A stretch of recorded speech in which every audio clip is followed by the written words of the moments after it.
जे तेनू धूप लगे आवे तो मैं छाँव बन जावा। অলরাইট গাইস, আজকের এই ভিডিওর মধ্যে আমি আপনাদের সাথে শেয়ার করব কিভাবে এই নতুন ট্রেন্ডিং ভিডিওটাকে কিভাবে এডিট করবেন। গাইস, ইতিমধ্যে স্ক্রিনে যে একটা ভিডিও ক্লিপস দেখতে পাচ্ছেন, ওই ভিডিওটা এই ভিডিওটা কিন্তু টিকটকে খুব পরিমাণে ট্রেন্ডিং রয়েছে, আর ভিডিও এডিটিং কিন্তু খুবই সহজ। তো গাইস, বর্তমানে টিকটকে এই ভিডিওটা খুব পরিমাণে ফর ইউ পেজে ঘোরাঘুরি করে, তো যারা এই ভিডিওটা আপলোড করে তাদের আইডি ভাইরাল হয়ে যায়।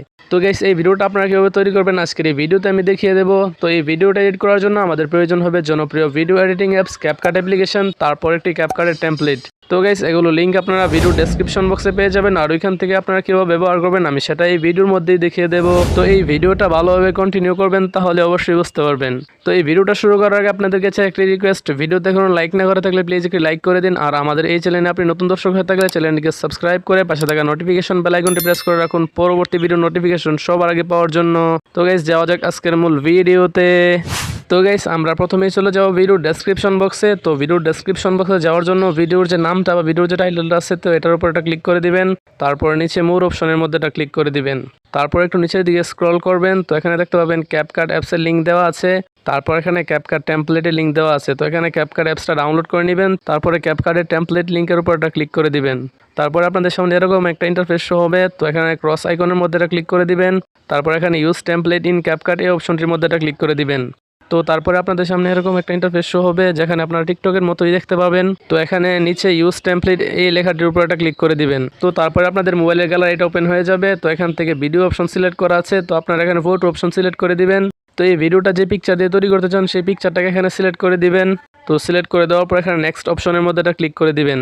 তো গাইস, এখানে দেখতে পাচ্ছেন আমাদের ভিডিওটা কিন্তু তৈরি হয়ে গেছে। তো আমরা এখন ভিডিওটাকে সেভ করব। তো তার জন্য উপরে কর্নারে দেখতে পাচ্ছেন এক্সপোর্ট নামের একটা অপশন রয়েছে, তো এখানে একটা ক্লিক করে দিবেন। তো ক্লিক করার পর এখানে এক্সপোর্ট উইথ ওয়াটারমার্ক প্রথমে যে অপশনটা আছে এখানে ক্লিক করে দিবেন। তো এখানে দেখতে পাচ্ছেন আমাদের ভিডিওটা কিন্তু সেভ হয়ে যাচ্ছে, আর সেভ হয়ে যাওয়ার সাথে সাথেই কিন্তু আমাদের ভিডিওটা ক্যাপকাট থেকে টিকটকের মধ্যে চলে যাবে। তো দেখতেই পাচ্ছেন টিকটকের মধ্যে চলে যাচ্ছে। তো টিকটকের মধ্যে আসার পর এখানে আপনারা চাইলে এখান থেকে সাউন্ডটাকে চেঞ্জ করতে পারবেন। তো এখানে অ্যাড সাউন্ড এটা ক্লিক করে দিবেন। তারপর নিচে দেখতে পাচ্ছেন অরিজিনাল সাউন্ড এই আইকনটির মধ্যে এটা ক্লিক করে দিবেন। তো এখানে দেখতে পাচ্ছেন মেইন সাউন্ডটা কিন্তু বন্ধ হয়ে গেছে। তো আমরা এখানে আলাদাভাবে একটা সাউন্ড এড করতে পারবো। তো এখানে ফেভারিট অপশনে ক্লিক করে দিবেন। যদি আপনার কোনো সাউন্ড ফেভারিট করা থাকে তো সেই সাউন্ডটাকে এখানে দিয়ে দিতে পারবেন। তো আমি এখানে একটা সাউন্ড দিয়ে দিচ্ছি। তো তারপর এখানে ব্যাক অপশনে ক্লিক করবেন। তো তারপর এখানে নেক্সট অপশনে ক্লিক করবেন। তারপর এখানে ক্যাপশন লিখে দিবেন। তো ভিডিও আপলোড করার আগে অবশ্যই একটা ক্যাপশন দিয়ে দিবেন। তো তারপর এখানে পোস্ট আইকনে ক্লিক করে দিবেন, আপনাদের ভিডিওটা পোস্ট হয়ে যাবে, আর এখান থেকে ভাইরাল হওয়ারও কিন্তু চান্স আছে। তো গাইস, আজকের ভিডিওটা পর্যন্তই। তো ভিডিওর কোনো অংশ না বুঝলে অবশ্যই কমেন্ট করে জানাবেন। তো ভালো থাকবেন, সুস্থ থাকবেন, দেখা হবে পরবর্তী কোনো এক নতুন ভিডিওতে।